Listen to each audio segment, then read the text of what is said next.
And the Ravens taking on the Jets. Lamar Jackson, who's been limited in practice because he hurt his quad in their game against the Bills, and they're still going to play him. He says he's going to play. You think that's good? Absolutely. What? Listen, I mean, everyone's limited on a Thursday game. Like, everybody's limited. No one practices. Second of all, they're the 1 seed. You don't want to give up the 1 seed. There's 2 teams right behind you in New England and Kansas City. Kansas City's only 2 games behind you, and they beat you. So every game matters right now for this Baltimore Ravens football team as you go on this back stretch, trying to make sure that everyone's got to go through Baltimore. You don't want to just go into this game thinking, you know what, maybe we could skate by because it's the Jets, and all of a sudden you walk out of this game with the loss, and then you'd still be the number 1 seed. Yeah, but that game is only a half-game lead over the Chiefs now because they beat you. They would have the head-to-head on you. So, and New England, you would have just that half-game lead on New England. It's too dangerous. Everyone's beat up this time of year. Everybody. And not everyone is the Have you heard NFL Lamar MVP. talk? You're not keeping Lamar off the field? No. I'm with you. The thing that I'm focused on, Dan, is how they use him. That's more important to me. Like, will there be a concerted effort to be like, hey, Lamar, I know this is you, but for this particular game, can you limit the run? Can you just not be you? And look, I don't know if he can, but this player has shown the ability to kind of adjust to what the Baltimore Ravens need him to do. I'm sure it'll be a heavy dose of Mark Ingram. It'll be a heavy dose of using those tight ends on quick passes. But every once in a while, Lamar's going to break the pocket, and everybody going to be holding their breath and hope the play don't last that long before we pass out. Ironically, he said he had the injury on a throwing play. It wasn't even a running play. Who would have thought? Yeah. Don't forget the Thursday game, though. Like, he'll get an extended break here after playing Thursday. Should he make it through? He'll be fine. But we have seen defenses slow him down the last 2 weeks. I mean, Bills, Niners, what do you guys take away from what they've been able to do? Well, I mean, look, the league goes like this. Sample size, sample size, sample size. Somebody devises a game plan to kind of limit what you do. But within that limit, Tony, they still lost, basically. And it's difficult to determine how this offense is going to operate because of his ability athletically. Now, look, we got to give Lamar Jackson credit. He got 28 passing touchdowns. He understands how to move this ball through the air.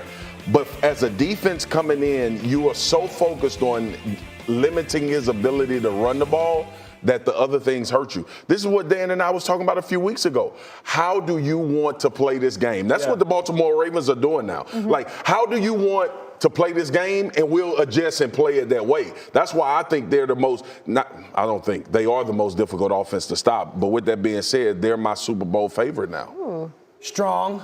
Yeah. Context matters as well. I mean, they played the San Francisco 49ers in the rainstorm from The Notebook. That, it was an absolute disaster. And the Bills are really good defensively. The biggest thing is they've made Lamar play patient.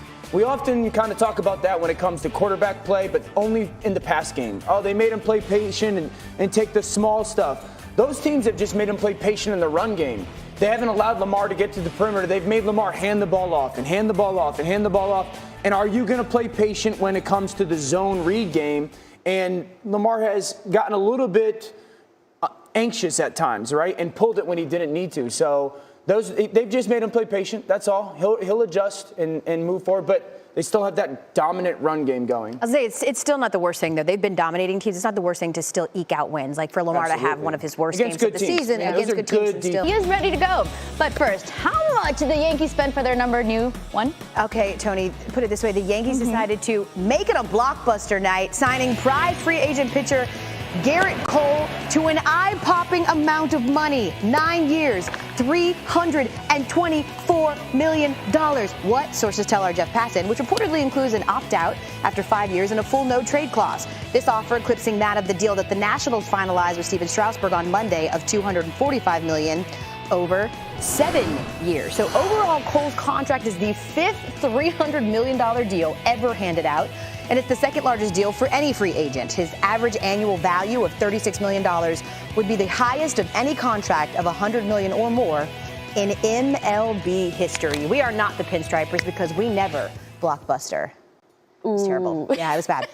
Baseball Insider Buster Olney is with us now. Buster, Cole would be 38 if he sees out the end of this contract. Considering the talent level here, how much of a risk is this move? There is some risk because it's a pitcher and it's a 9-year deal. But let's face facts, El. For the Yankees, it's not really that much of a risk because they have so much money. Think about this. The Yankees in 2020 will pay more to Garrett Cole and Giancarlo Stanton than the Baltimore Orioles will pay for their entire team. We just saw them finish a contract with Jacoby Ellsbury, $153 million. They got almost no return on that deal. It affected nothing with them on the field. I had one executive say to me that when you look at these long-term deals and you set your expectations, you have to break it down into thirds. The first 3 years, presumably the Yankees will hope that he continues to be an elite pitcher. In the middle 3 years, they hope he can be a good pitcher.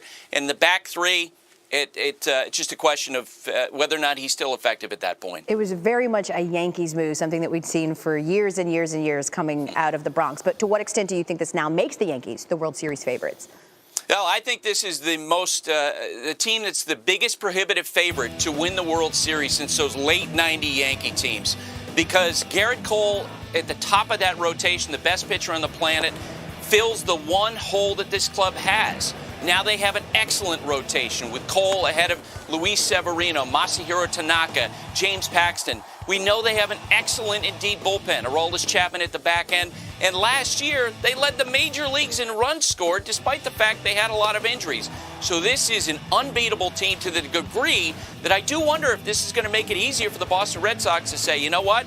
Let's be aggressive in restructuring and turning over our team, because that Yankee team looks absolutely unbeatable. Here's all any front office needs to justify these kinds of moves. The past 4 World Series have included 8 of the 10 most expensive pitchers in history and none of the 10 most expensive position players. So obviously, on the bump, it's a premium. Buster Olney always a premium here on SportsCenter, breaking down what was a ridiculous contract for Garrett Cole. But we're not done talking about that as well. Why his skills are more about his head than his arm. Tim Kirkjian will join the show and talk about whether he's worth the money, Tony. Jimmy V Classic underway. Let me tell you, it was a nightmare in New York for #1 Louisville taking on Texas Tech.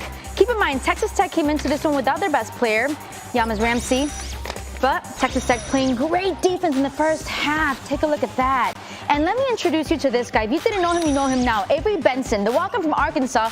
The kid plays so hard, spark plug, denying Jordan Wara. Wara shot 1 of 9 with 5 points in the first half. He finished the game shooting 4 of 16. All right, to the second we go. 12 minutes to play. Texas Tech up by 8. Davide Moretti comes off the screen. Oh. It's that three. So Texas Tech now leading by 11. 8 minutes to play. They were up by 4. Chris Clark mishandles that pass, but you know what? You calm yourself down, Papi, and you do that. You hit that three-pointer. The lead is up to 7. So now we got a lead by 5. Clark gets the tough, finds Benson and gets the tough layup for the foul. Benson finishes with 10. Tech up by 8 after that free throw. Now the lead is 2-8 with 2:30 to go. Terrence Shannon hits that. As the shot clock expires, Shannon finishes with 13. Texas Tech goes on to win by 13. The celebration is on for the Texas Tech Red Raiders. And Tony, let's actually take a look at the top-ranked teams to lose already this season, because it keeps happening. The first one happened on the very first day of the season. It was #1 Michigan State, falling to second-ranked Kentucky back then. Just about a week later, we had the Wildcats then suffering their first ever home loss as the AP #1 team to an unranked non-conference opponent, as they were beat at the time by Evansville. You see the celebration there.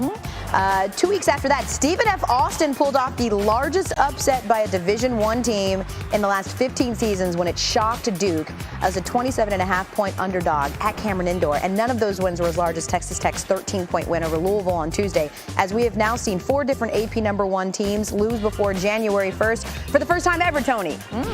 And moments before we saw the Louisville go down, some 250 miles away, Penn State notched this beauty against #4 Maryland under 5 to go in the first. They were down by 7, and then here, Myron Jones, the steal, and then it's laid in by Mike Wheeler. Maryland allowed 17 points off 13 turnovers in the first half. This is their season high in turnovers. All right, 0.6 seconds left in the half. Jones getting the ball in the corner, makes the 3 before the time expires. Take a look at this again, because you got to keep your eye on the clock, and Jones catching the ball. The 3 is good, and Penn State goes to half up 10. Talk about momentum going into halftime, but hold up. Second half, Maryland down by 5. Calvin throwing up the long 3 and getting that lucky bounce. Look at the bounce. Yep, Terps down by 2, and then very next possession, Isaiah Brockington with a steal. The ball dishing it to his buddy Watkins. And Watkins, the dunk. Penn State back up by 4. So 8 to go. Penn State up by 6. Cowan, what you gonna do? He's gonna throw that across his body. That is stolen by Brockington. Another steal, faring well against Cowan, who is one of the best in the conference. Penn State up by 8. And then with 5 left, up by 3, Brockington. He's got it. Nails that 3. The win bumps the Nittany Lions to 1-1 in league play on the year. The crowd goes crazy. They go on to win 76-69. Mark Turgeon, what happened? Well, we wanted to lead the country in dribbling tonight. We had the most dribbles, and we just kept dribbling and dribbling and dribbling. We tried to beat 3 or 4 guys instead of just getting in the paint and pitching it. They got really good big guys that are old, right? I might have been shaving before my guys were born. No, I'm just kidding. They're good. They got good players. In case you're not sure who knows more, odds makers or the folks who vote in the AP poll, here is your answer. Take a look at that. Over the last 2 seasons, unranked teams are now 3-0 against AP top 5 teams when they are favored. None of the games have been nail-biters either.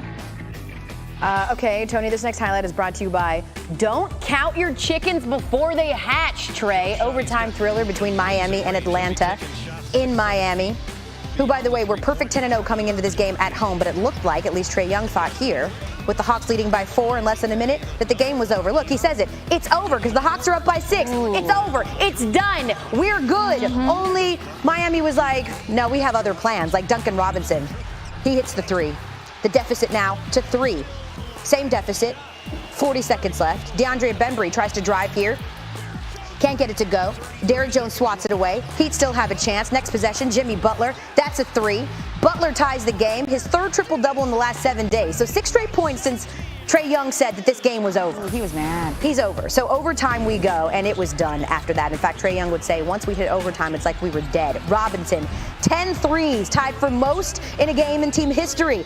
The Heat now on a 9-0 run. Next possession, Bam Adebayo. Woo! Ever since Young called the game, the Heat 11-0. Oh my God! Next possession. Are you joking? A 13-0 run, home court advantage in full effect, and they're not looking back. In fact, you look back. Doesn't this look a little bit like the LeBron and Wade years? Yeah, right? Wow. I mean, no one's accusing this team of being that, but still. In fact, Adebayo would say, I don't think anybody thought we were very relevant, but we're making people watch, and watch they did. Adebayo throws a fake. Lays it in for 2, draws the foul and 1. First career triple-double, finished with 30 points, 11 rebounds, and 11 dimes. Him and Butler, second pair of teammates with 20-point triple-doubles. Paul George, and Russell Westbrook did it last year. Heat outscored the Hawks 24-6 in the final 6 minutes of regulation and overtime. They decided to make Trae Young look like a fool. Heat win 135-121, largest margin of victory in an overtime game by any team in the last 10 years. And so, of course, Trae Young tweeted this afterwards. What? Short and sweet. Welp. Jimmy Butler had a little bit more to say. He certainly rubbed some more salt into the wound on Instagram, saying, this man at Trae Young is a teller of the future. He was right. Game was over. A teller of the future, by the way, is just called a psychic. I'm just saying. Back to the triple-double thing. There have been 11 pairs of teammates to record a triple-double in the same game in NBA history, including the postseason. You're probably familiar with some of them. Steph Curry and Draymond, Michael Jordan and Scottie Pippen, Larry Bird, Robert Parrish, and Kareem Abdul-Jabbar and Magic are just some of the duos to accomplish what we saw Bam Adebayo and Jimmy Butler do yesterday. Well, how does the recording of the Bengals sideline change the investigation into the Patriots? Digging deeper into what the team knew next.